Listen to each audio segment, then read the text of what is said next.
Oh, I think the land acknowledgement did not play.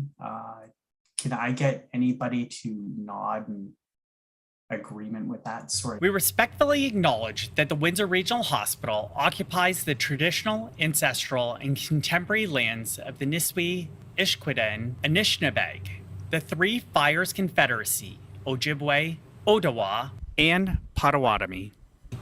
We acknowledge the land and the surrounding waters for sustaining us, and we are committed to protecting and restoring these lands and waters from environmental degradation. All right. Good evening, everybody, and welcome to the April 2022 Board of Directors meeting. I'm going to call the meeting to order. It is 5:02 p.m. Do we have any declarations of conflict of interest? Seeing none, thank you. Can I get a motion to approve the previous minutes?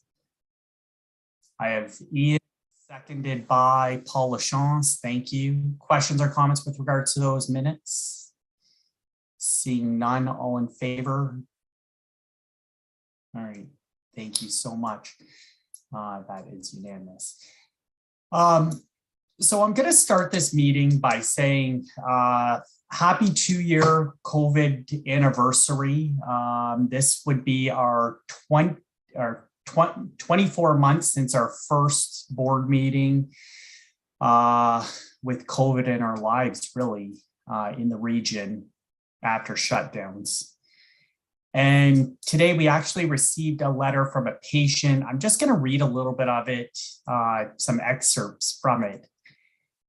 Because it really does speak to the quality of healthcare in our region, not only by us, but by Hotel Dieu Grace Hospital and all the other fabulous practitioners about town. So it starts off with, Dear David, it's been 1 year today, April 6th, 2021, since I left the confines of Windsor Regional Hospital after spending 3 months between Met Campus and Hotel Dieu Grace Hospital's Prince Road rehabilitation / K4 campus, and then a further 12 weeks of outpatient rehabilitation. I am considered by many as a miracle, having survived COVID-19. My family of 9 contracted the virus, believed to be on New Year's Eve 2020.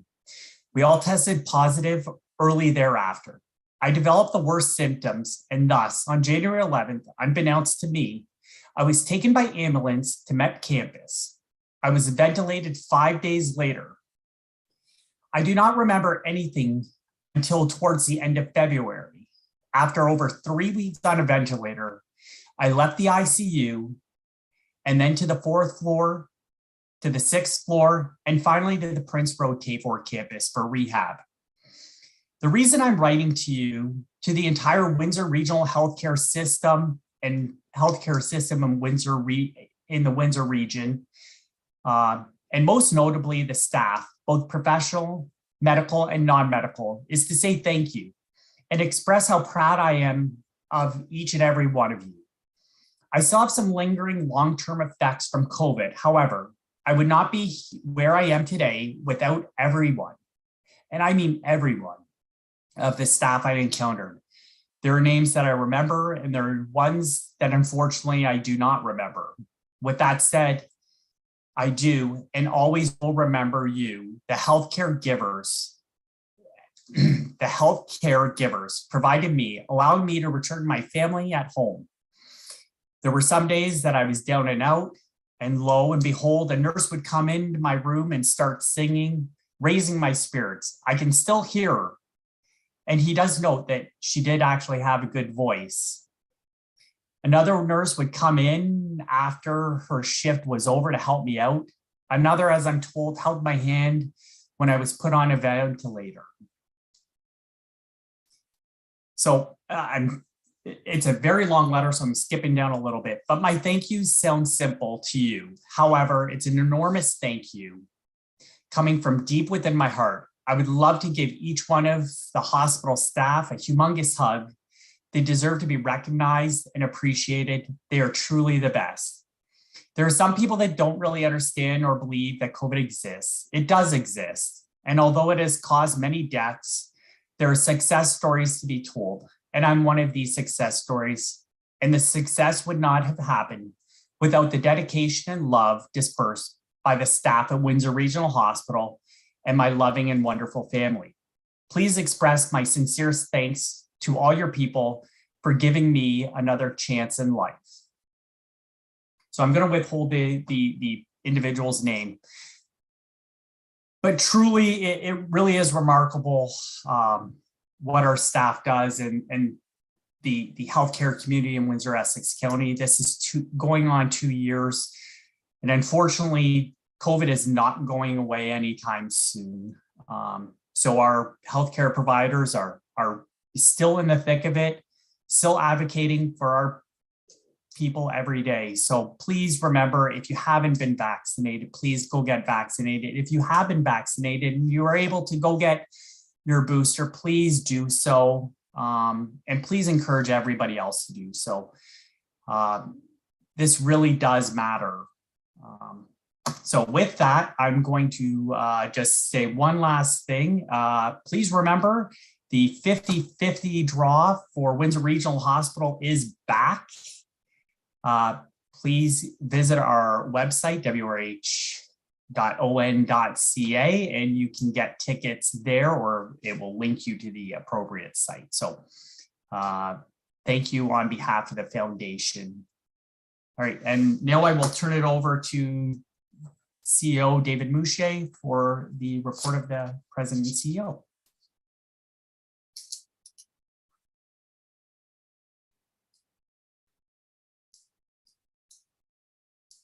Thank you, Mr. Chair. So what I'm going to be presenting to you, if I can get to it here, I got to move something here, is an update. As the chair indicated, unfortunately, even 2 years into this post, we're still talking about COVID and where it sits currently. And this first slide is something we've been using for quite some time, is examining the COVID levels in wastewater. Since there's a limited availability of testing and individuals' access to testing, this is right now one of the main indicators we look at to get an idea of what is happening in our community and what possibly is going to be coming to the hospital. And as you could tell, this is the provincial signals, and wave 5 is the bigger bump there in the middle of December all the way till February. And then we had the lull, and then unfortunately COVID numbers in wastewater are increasing. This is the provincial signal, which the Ontario Science Table now posts on their website, and they have issued a publication which supports the concept of tracking wastewater as an indicator of the level of COVID in particular communities. If you look at how it's broken down between the various jurisdictions, regions across Ontario, you will note for us, what would be counted as the Southwest is our numbers actually are not what is driving the previous data. Is you look at the GTA, Eastern, and Central is driving the numbers even more so than what we are when it comes to levels in our region. So that's technically not good news for our region in the sense of a possibility that there is more to come. If we follow suit of the other regions and where they're heading, is we could be just at, quote, the start of this wave. I was shared this by Dr. McKay today, and what it shows is the rapid increase in Windsor, Essex. And this is all of the surveillance of the testing in Windsor, Essex wastewater. And you could see it's pretty much a straight line with respect to COVID being detected in the water levels. Generally, you're looking at about a 1 to 2 week gap between seeing this and what we see in the hospital. Is we're always a lagging indicator. So this, of course, starts lining up with cases in the community, but we don't start seeing those individuals come to the hospital until 1 or 2 weeks post these numbers start going up. So again, consistent with what I just outlined previously, is unfortunately the worst of what's possibly going to happen in wave 6 is yet to be seen in Windsor, Essex, and in the hospitals. Now, again, this is something nobody wants to hear. I don't want to hear about it. I don't even want to talk about it. But we have an obligation to share this information with everyone. And we don't want to raise this as a crisis or as, you know, this is a massive problem. We don't know yet, but things are not tracking in the direction we want them to be tracking. Now, is this what is, quote, expected? Is in the sense of with the drop of the mandates, the opening up of everything, were we expecting a bump? Yes, no doubt about it. The issue, though, is it trending higher than what was expected or what the system can tolerate? And that is what's left to be seen. You don't have to look far with respect to what's happening in the UK. China's a little more difficult to get information from, other than they're pretty much shut down Shanghai and are testing individuals on multiple days, but are shut down in between. So our concern is where this is heading. Again, we definitely have not seen the worst part of this yet based upon this data. And we see it with respect to the volume of patients that are coming to the hospital with COVID already, and some of those that are being admitted to the hospital.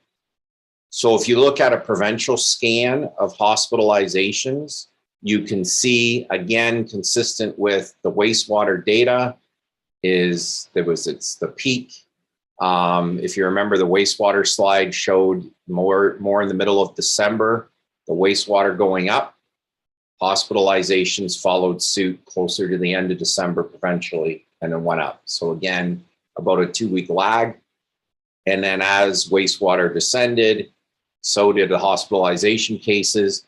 But unfortunately, we're looking at here is a increase once again.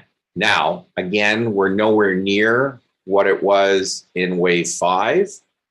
But it again is increasing, and it's left to be seen. Will it get to the level of wave 5? We don't know.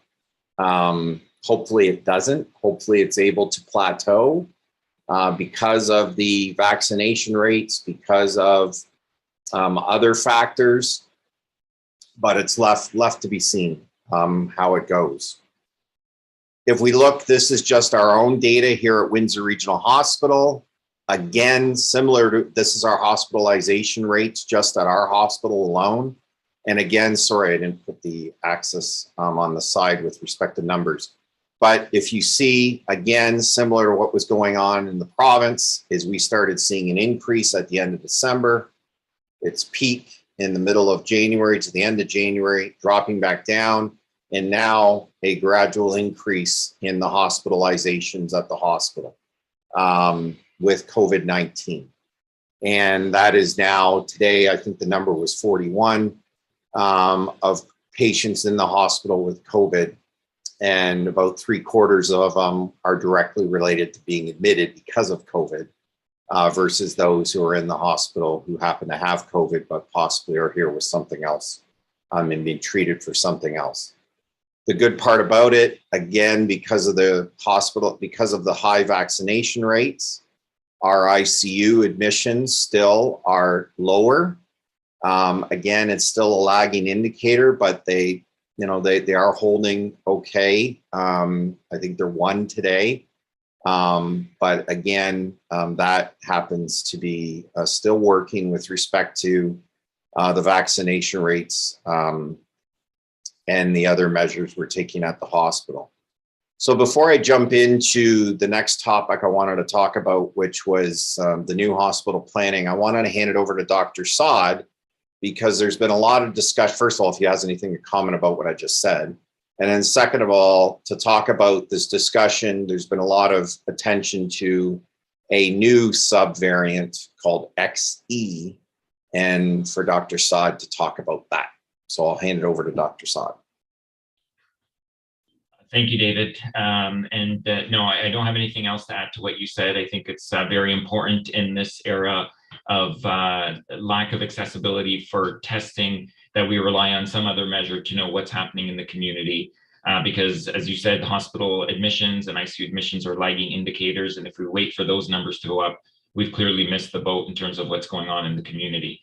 And there was a recent estimate that based just on the wastewater data, that there are close to 100,000 new infections in Ontario per day, which would be the highest number that we're seeing since the beginning of the pandemic. So yes, we're not in a crisis situation yet, but we're definitely headed with those numbers to something that could potentially overwhelm our healthcare resources.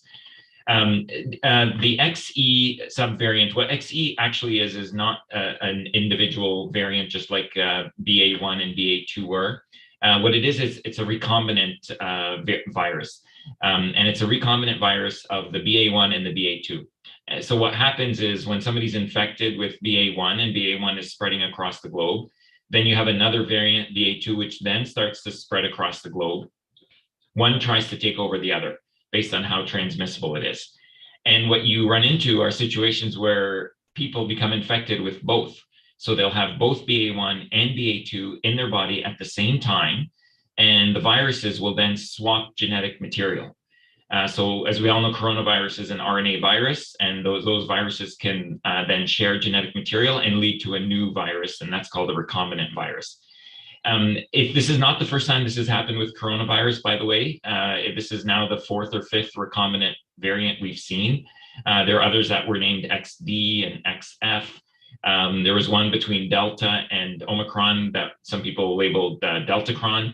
But this XE is a combination of BA1, BA2. It's too soon to tell whether it's more infectious than either of the subvariants right now. But it's always something that infectious disease experts and epidemiologists are concerned about, because what we don't want to see is a variant or a recombinant virus that all of a sudden is more contagious than Omicron, but as lethal as Delta. That would probably be the worst scenario in terms of an increase in spread and hospitalizations. So thankfully for now, it's just as infectious and contagious as the BA2 variant, not as severe in terms of overall mortality. And it seems to cause similar symptoms as Omicron, which, as we all know, is more cold-like symptoms. You don't get the same loss of taste and smell. It's a lot of runny nose, cough, and myalgias. So for now, it's still, we're still looking at it, and nothing to be overly concerned about, but definitely on the radar.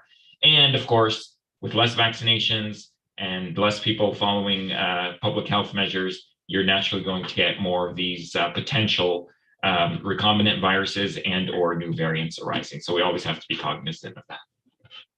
Thanks, David. All right. Thank you, Dr. Saad. So now I will shift gears and talk about the new Windsor-Essex Acute Care Hospital project and just give a brief update regarding some of the community engagement which focused on some town halls. So just some background is we started the platform in March, and the goal of the project was to share highlights from the 11 key functional areas. We introduced the community to individuals leading each of the functional programs, and we provided an opportunity for questions and meaningful input at an early stage of planning with respect to the process. And this slide off to the side is the Together We Build website that individuals can access to get all the information with respect to the various town halls. on these key areas as indicated. Visitors, again, have had an opportunity. If you go to togetherwebuild.wrh.on.ca, is you can subscribe to the mailing list. You can, if you were not able to attend an actual town hall, is you can watch the replays of the town halls that are there. And also there's various surveys asking for feedback that you can participate in. So far, just in the last months, it's been launched. We've had over 2,500 people visit the site. 11 town halls have been held. Approximately 350 people attended live. We received close to 500 views on YouTube. 45 members of the planning team and user groups have participated, plus, which is unique to our situation, which we added is having patient representatives on each of the groups. During the town halls alone, 100 questions have been answered, and another 19 that were given on the project site. And there's been 240 surveys have been completed, 46 ideas shared. So it's a very robust community engagement portion of the project, which technically has just started. So pretty large numbers, considering we've only been at this for a month with respect to this process, but we really appreciate the community's involvement and engagement to date. And the game plan is there'll be another round of town halls later on that we will be updating with respect to the status and bringing everybody up to date. But we still continue to ask people to attend the website, participate. This is your hospital. This is your future. It's going to move along pretty quick, folks. This is going to keep trucking along. So we really have to, as we've always stated, this is where the rubber hits the road with respect to planning.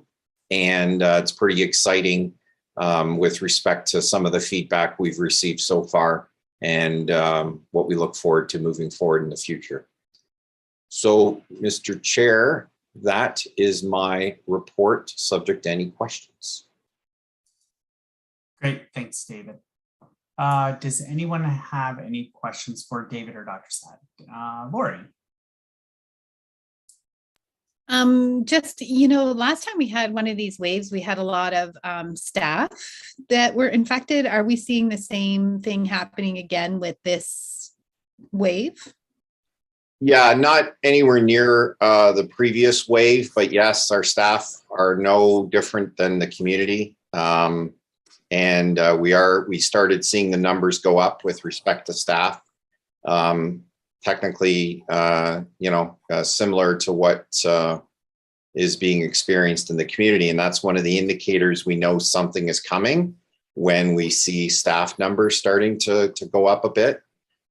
So yes, but nowhere near the last wave. So again, it's early. When we do the May meeting, we're going to know. So in the next 4 weeks, we'll know what hit us.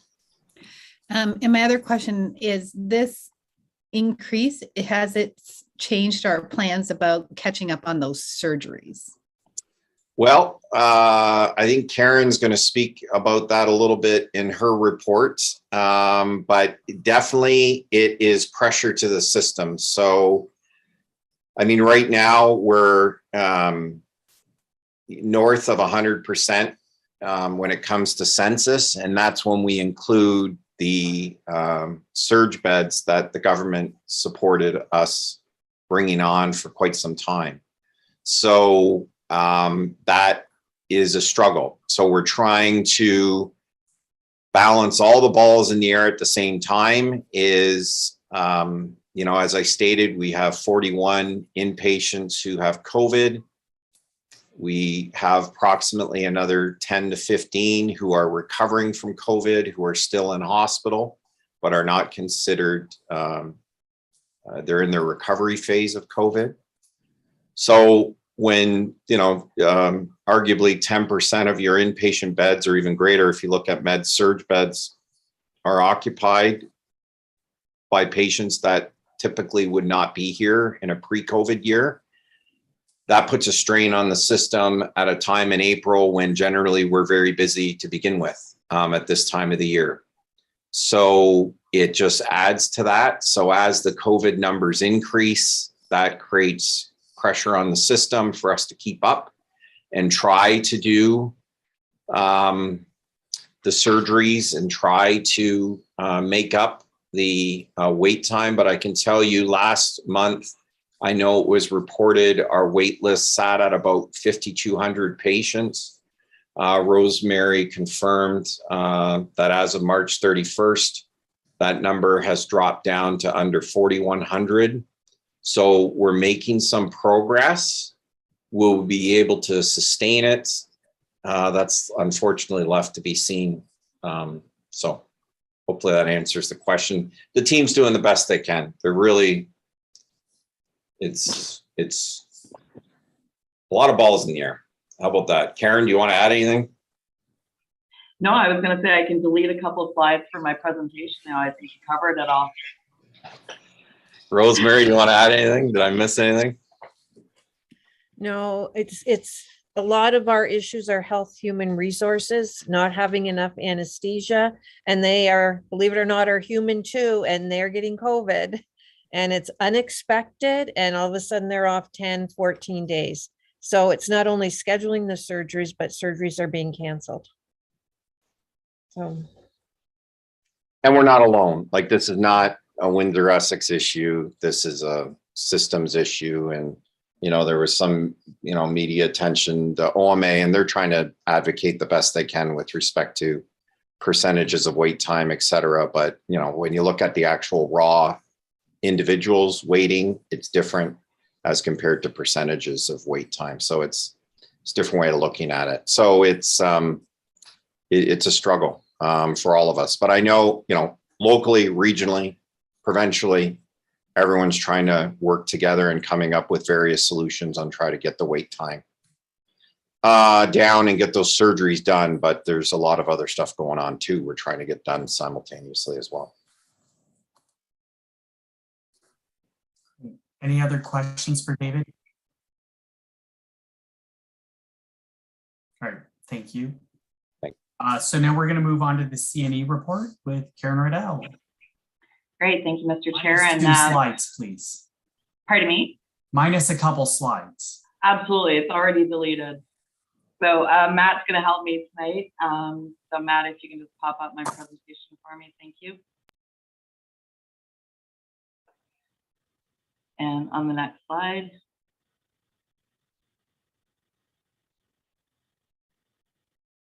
Great. So I want to start the presentation tonight with some good news.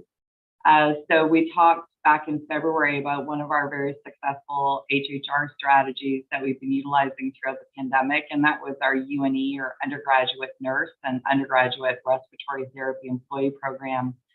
So those staff have been really critical. We shared with you some great feedback and videos from those staff. And not only did they help us during the pandemic, but quite a number of them have signed on and become now our staff that they've graduated. So it's been a great recruitment initiative. So we were happy to receive notice this month that the funding is actually being extended through the end of September this year. And we are hopeful that the overall Ministry of Health plan to strengthen health and human resources will continue this onwards. So that was some good news that we got. Next slide, Matt, please. So I'm going to talk a bit about tonight, just to refresh on some of the assessment, treatment, testing, vaccination resources in the community, especially as we look like we're going into another wave, just to ensure everybody is aware of the resources that are available in the community. So I do want to talk a bit, just to start, about our MAT COVID Assessment Center. So you'll recall the Puma Clinic. So that was situated in a trailer outside the emergency department, and has been since August of 2021 over 8,500 patients. And they focus on the care of patients aged 3 months to 17 years. And it was such a success, and it was so appreciated by the community, that we've now moved it into our pediatric outpatient department as a service that's provided within the metropolitan campus. So the pediatric team has done a great job in incorporating that and really accommodating those patients as part of their ongoing strategy for the pediatric population. And then, of course, our Olette Campus AC, which is located adjacent to the emergency department. And they have seen over 140,000 patients since we opened, just to kind of give you a frame of reference for the demand for the service in the community. So what's unique about our COVID centers is they're not just testing centers. We've always offered assessment by clinicians, by physicians, and that has really allowed us to move onwards as research expands with this illness. So I do want to start with just the criteria for testing, because I know a lot of people are challenged with whether or not they can get a test and when. This information is all available at the link that I've included in the slide. So I've included a lot of links so people afterwards can access those directly for more information. But the testing is really focused on people that are either working or experiencing high risk situations. So really focused on healthcare workers, those that are working in high risk settings, home or community care, someone that's living with a patient-facing healthcare worker or worker in the high-risk setting, outpatients that are being considered for COVID-19 treatment or requiring a diagnostic test for clinical management. And I'll come back to that one a little bit later, because that's really important when we talk about treatment. If you think that you are eligible for COVID-19 treatment, that means you are also eligible for a COVID test. Because of course, one of the treatment parameters is you have to have tested positive for COVID.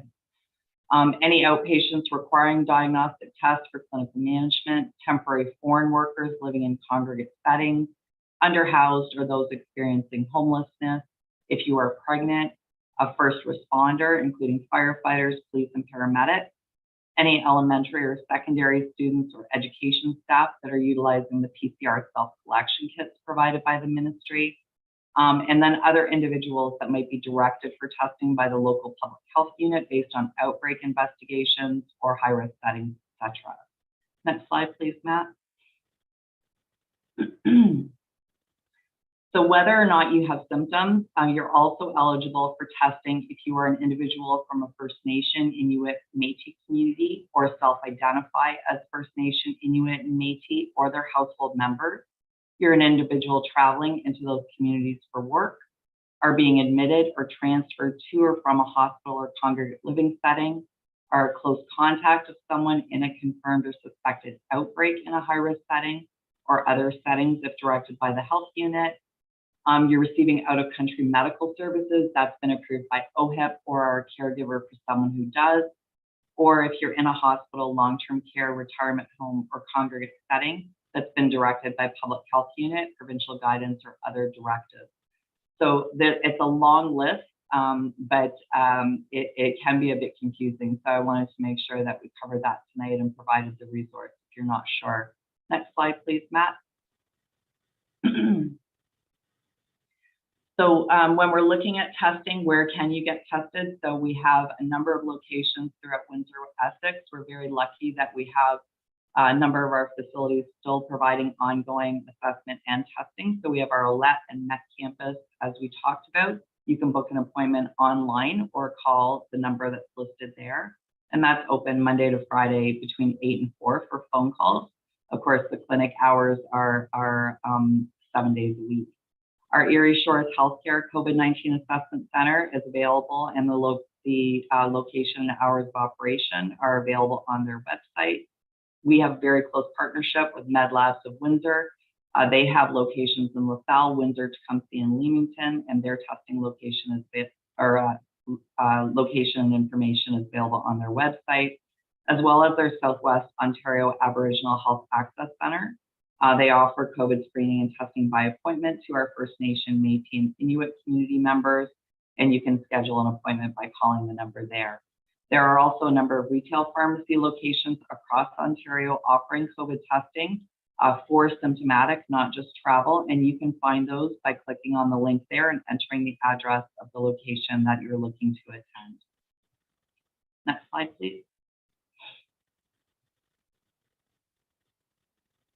So let's talk about treatment. There's been a lot of advances throughout the pandemic with regards to both medical treatment as well as medication-related treatment.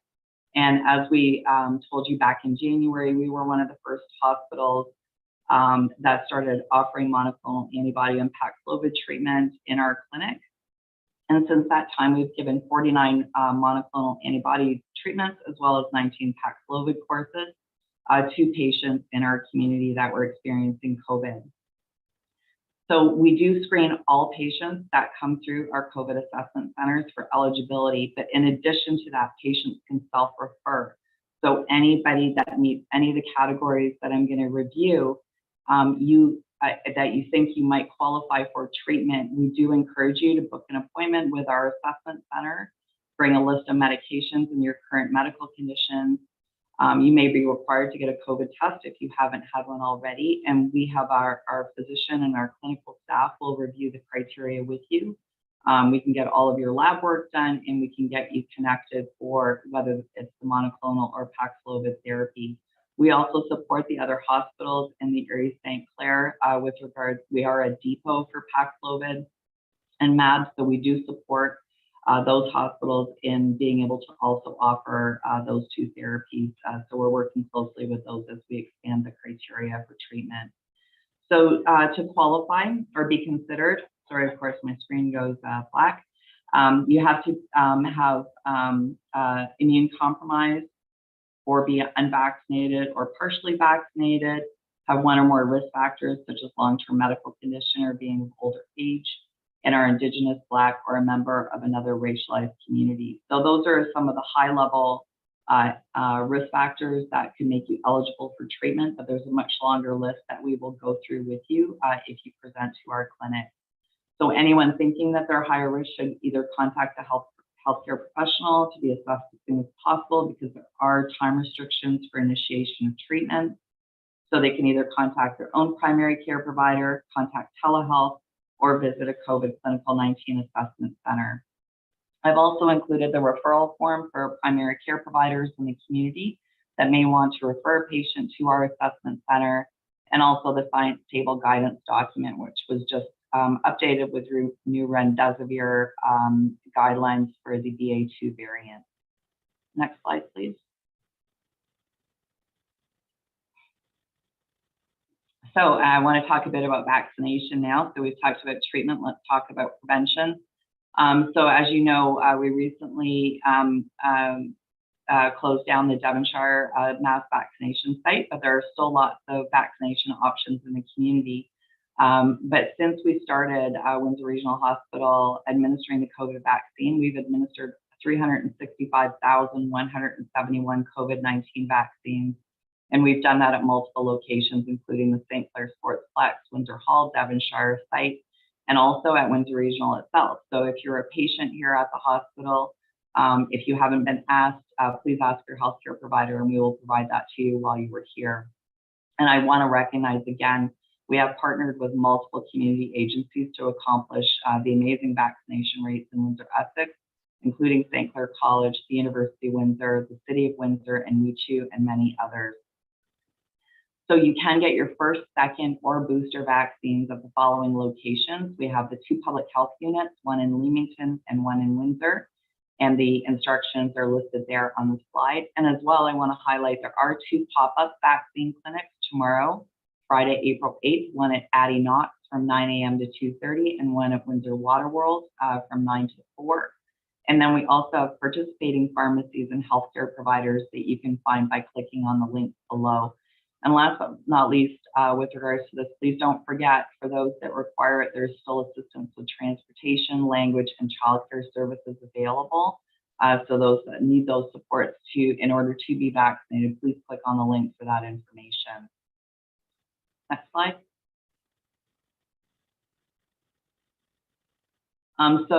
Just a review for the COVID-19 vaccine recommendations and eligibility. So I've highlighted in red there, as of today, individuals that are 60 or older are now eligible for a second booster or a fourth dose, as long as it's 5 months after their third dose. So that was effective as of today. And I'll just go quickly through the recommendations. So 5 to 11 is still a 2-dose primary series. The second dose 8 weeks after the first. They're still not recommending boosters except for those that are immune compromised. Age 12 to 15 is a 2-dose primary.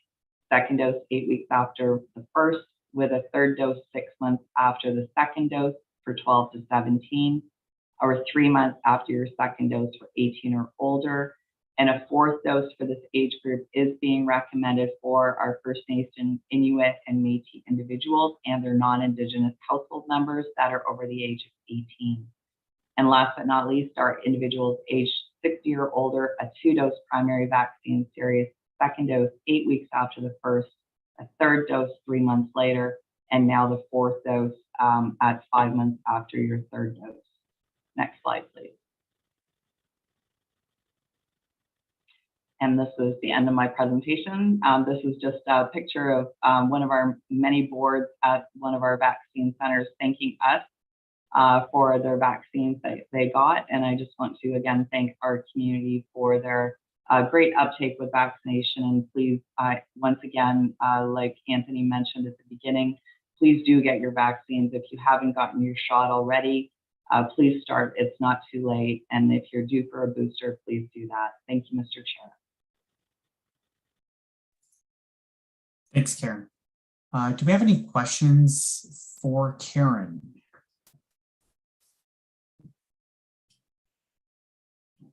Thank you, Karen. That's a ton of information, ton of good information. So we appreciate that. And then, so for everybody, I believe those links will be attached to the YouTube site after this meeting is posted there or finalized. Okay, great. So we have the Schulich report. It is in the package for your information. We will move to the financial presentation with Penny Allen. Penny? Yes, thank you. I think Mark is going to, yes, thank you, Mark. Okay.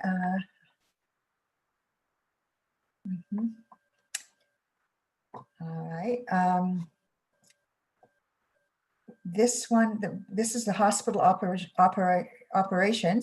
as at February 28th, 2022. 3.4 million deficit for the hospital operations year to date. Net deficit after building amortization is 4,549,000.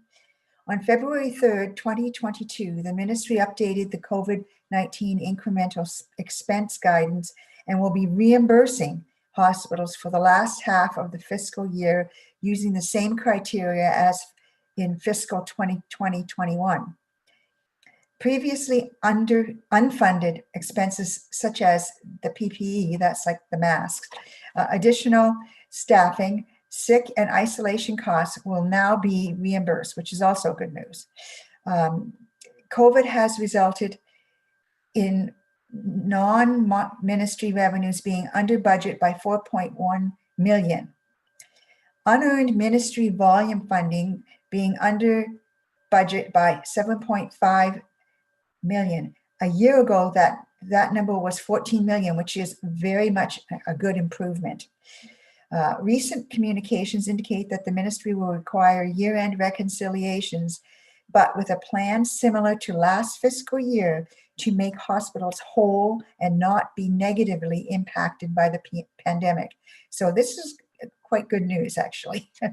The next item is the impact on expenses. Let's see here.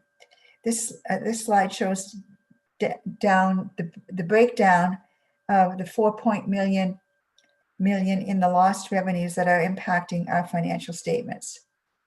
So there it is up there, patient services and recoveries. Based on updated guidance, the unfunded COVID-19 expenses total 1.9 million due to the two items indicated: the wage differential for nursing externs, yes. And the other is the difference between the cost of running the assessment centers and funding the funding based on $30 per swab. So that's all the unfunded expenses for COVID. Now we're down to revenue again. Base and one-time funding is 37.7 million, favorable due to the amounts that have been accrued for known COVID-19 reimbursements. These include the now eligible incremental expenses incurred from October to February, including screening, temporary physician payments, vaccination and assessment center funding, and nursing extern funding. Ministry drug reimbursements for high-cost drugs, favorable to 2,657,000, but these are offset by higher drug expenses because you're buying the drugs too. Yeah. So patient services revenue is 3,300,000 favorable, related to uninsured patient revenue from the ministry and higher diagnostic revenues, which are offset by higher medical staff remuneration expense. The other recoveries are 3,056,000. Retail pharmacy revenues are offset by higher drug expenses. The last one is on expenses, 42.5 million year-to-date unfavorable variance in expenses. The majority of these expenses are COVID-19 related and are confirmed or eligible for funding. Medical and surgery supplies are 3,865,000 unfavorable due to the increased use of PPE and depletion of donated PPE supplies and volume increases as procedure backlogs, like that's not the COVID things, it's the backlogs, the waiting people are addressed. Drugs, 3.5 million unfavorable. Systemic and renal drugs are funded by Ontario Health, and additional drug expenses in retail pharmacies are offset by recoveries as noted as revenue as previously. Other supplies variance of 12 million and includes 3,449,000 in additional Evolve HIS project costs due to COVID-19 delays, which have been funded by the ministry. That's the new computer project.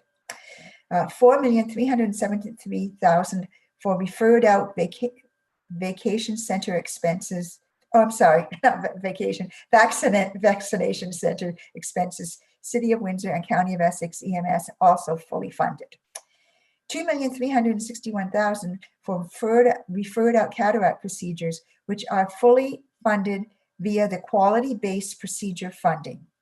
So that is the update up to February 28, 2022. And now, Anthony, I'm going to move. Does anybody have any questions? Well, let's make a motion to accept that report first, then we'll ask questions. So Penny, are you making that motion to accept that report? Yeah. Perfect. Can I get somebody to Dan Wilson? Thank you, seconded. Questions or comments with regards to that report? Seeing none, all in favor?